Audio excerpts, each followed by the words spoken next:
Doktor Arlind, ju i përmendet disa prej smundjeve kronike të cilat na shoqërojnë dhe të cilat direkt ndikojnë në smundjet e zemrës, por do doja të lidhesha te smundjet e gjandrës tiroide që goxha lidhen edhe me probleme të ndryshme të zemrës, sidomos Hashimoto ose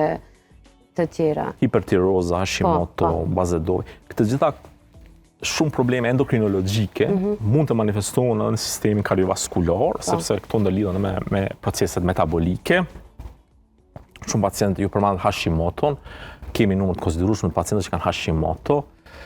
apo edhe hipotirozë, e të cilat kanë probleme të zvogluar të hormonave të tiroidës. Te këta mund të manifestohen kuadri sistemit kardiovaskular me traura të ngadalta të zemrës, disa prej tyre mund të kenë edhe hipertension, kjo është pak paradoksale, që lidhet me një mekanizëm që nuk e kisha ngarku auditoriumin,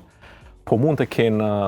lodhje, plogështi, shpeshherë atribuohet për gjumje, smundjeve të zemrës, dhe emëron njërë të kardiologu për shkak të kësaj lodhje,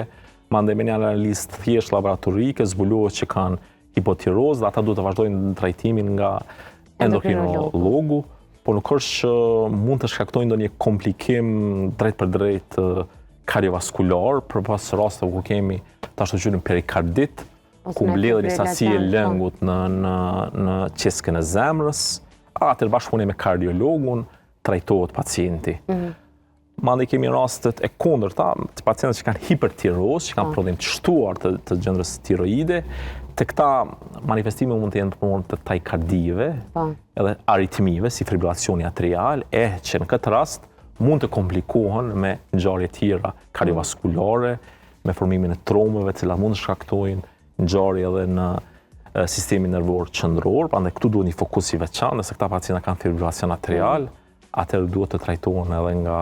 ana e kardiologut, përveç optimizimit të terapisë nga ana e endokrinologut. Po, me qëllim edhe të pyeta, sepse është një zinxhir që mund të i pashmangshëm që ndërlidhen. I gjithë organizmi jonë në fakt është një zinxhir, gjitha organit janë ndërlidhura dhe shumë smundje që janë edhe jo kardiake mund ta kenë manifestimin edhe kardiak. Kemi raste edhe me anemi, të cilët lajmërohen tek ne për shkak të takikardie që kanë si kompenzatore, prandaj pacientët duhet i trajtojmë si tërësishëm, kështu jo vetëm më fokusu në sistem kardiovaskular.